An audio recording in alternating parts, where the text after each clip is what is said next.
Yo yo yo, sahabat si Ember, kembali dalam seri menyambut Santo Titus Brandsma. Thank you buat kalian semua yang terus setia mengikuti seri ini, terus belajar tentang Santo Titus Brandsma. Buat kalian yang belum melihat bagian-bagian awal, bagian-bagian sebelumnya, pastikan kalian lihat video-videonya ya. Udah tahu tempatnya di mana? Silahkan dicek. Kita lanjutin cerita kita. Masih ingat di bagian sebelumnya saya sempat singgung kalau Titus akan pindah ke Nijmegen. Nah, waktu itu ada uskup di Belanda namanya Uskup Agung van de Wetering. Semoga tidak salah membacanya. Ya, uskup ini akan mendirikan satu universitas Katolik baru. Dan dia memilih Nijmegen sebagai tempat untuk mendirikan universitas itu.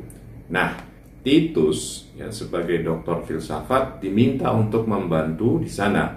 Dia diminta untuk mengajarkan filsafat di universitas baru itu. Nah, Titus menerima tawaran itu. Dan dia mau membantu di sana. Pada bulan September 1923, dia akhirnya pindah ke Nijmegen.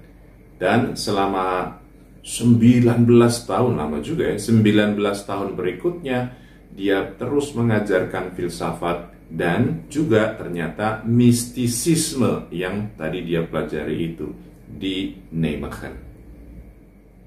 Universitas baru ini terus berkembang dan bisa dikatakan Titus ini cukup besar jasanya untuk perkembangan itu. Ya.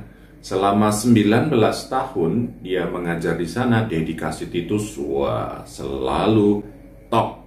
Tahun-tahun pertama waktu dia mengajar itu dia ya mungkin karena masih awal-awal ya harus bekerja dari pagi hingga jauh malam. Ya, dia harus menyiapkan kuliahnya.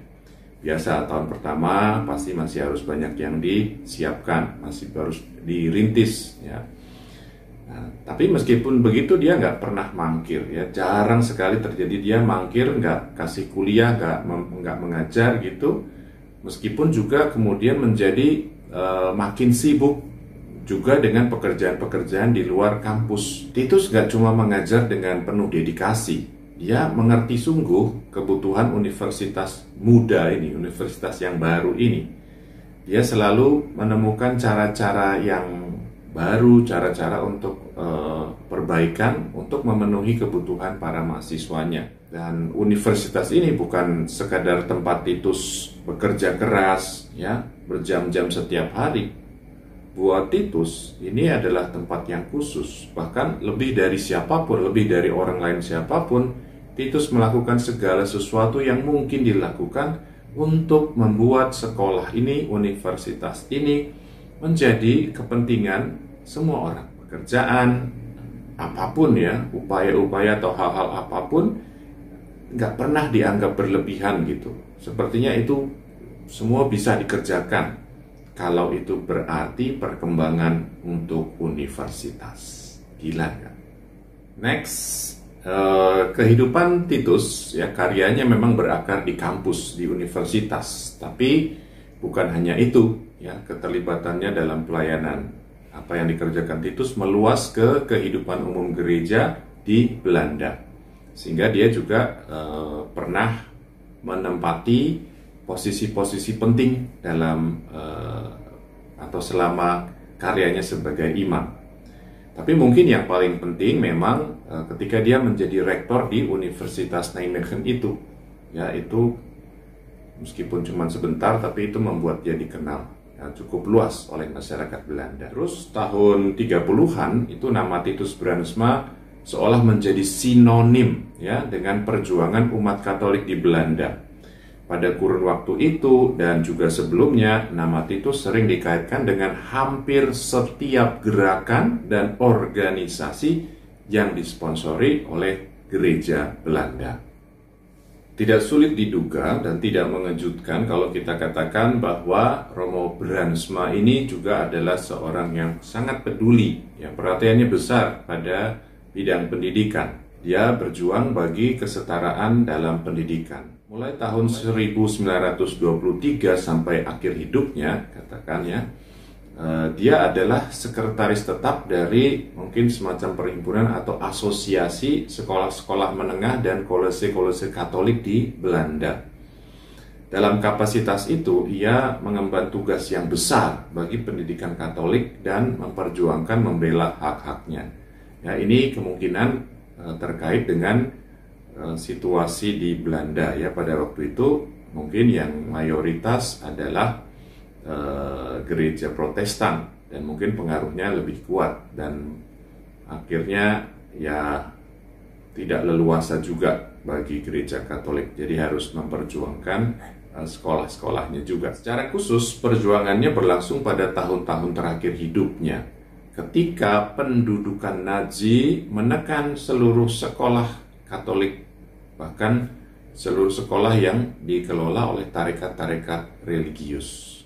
Dalam lingkup Karmel sendiri, ya, Titus juga punya peran. Sejak tahun 1919 banyak mahasiswa para frater itu belajar di universitas-universitas. Romo Brunsma inilah yang menjadi pendamping mereka. Ya, dia menanyakan minat mereka, cita-cita, harapannya sebagai Karmelit. Ya. Lalu dia terus mendampingi mereka dan menunjukkan perhatiannya dengan cara membicarakan harapan dan kesulitan mereka.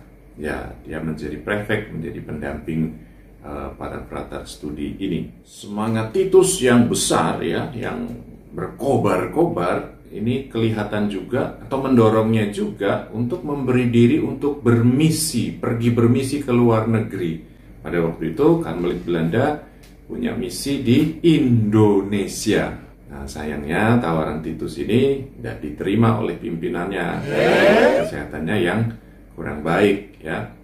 Kalau saja dia diterima, maka dia akan datang ke Indonesia sebagai misionaris. Tapi tetap dia punya peran dalam karya misi para Karmelit Belanda di Indonesia. Dia melakukan hal-hal yang bisa dia kerjakan.